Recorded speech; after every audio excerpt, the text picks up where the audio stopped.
Akkam jirtu maatii chaanaalii CJ Maas. Akkuma beekamu kaleessa qabxiin intiraansii ifoomee jira jechuudha. So hundi keessanuu akkuma beekamu qabxii keessan laallachaa jirtu jechuudha. So qabxiin keenya meeqa yoo ta'edha rimidiyaalii kan seennu kan jettan kuni viidiyoon kun siniif hojjetame jechuudha.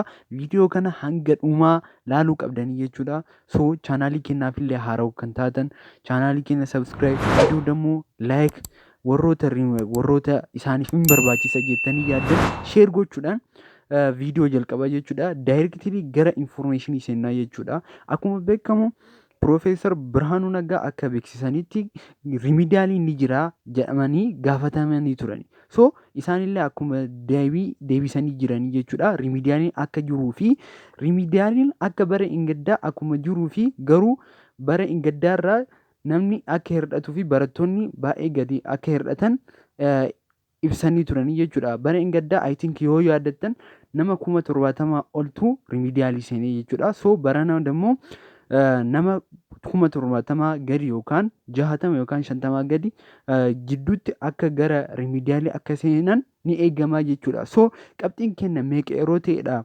rimidiyaalii kan seennu yoo jettan kuni I think bara ingaddaa yoo yaaddattan bara 2018tti rimidiyaalii qabxiin 216 ture. Sorry akkas ture jechuudha. 216 ture. So barana dammoo qabxiin ni ol ka'a jedhanii Piroofeesar Birhaanuu Naggaa ibsanii jiran jechuudha. So barana meeqa ta'a yoo jettan akkuma beekamu barana warroonni intiraansii waan xiqqoo dabalaniif warroonni rimidiyaalii gadi hir'atu jedhanii Piroofeesar Birhaanuu Naggaa ibsanii jiran. So barana yoo yaaddattan intiraansii barattoota parsantii 12tu tare jechuudha. Bara gaddaa dammoo 8 ture.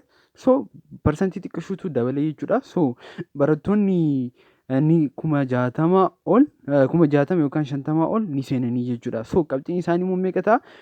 Qabxiin gara rimidiyaalii itti seennu meeqa yoo jettan bara gaddaa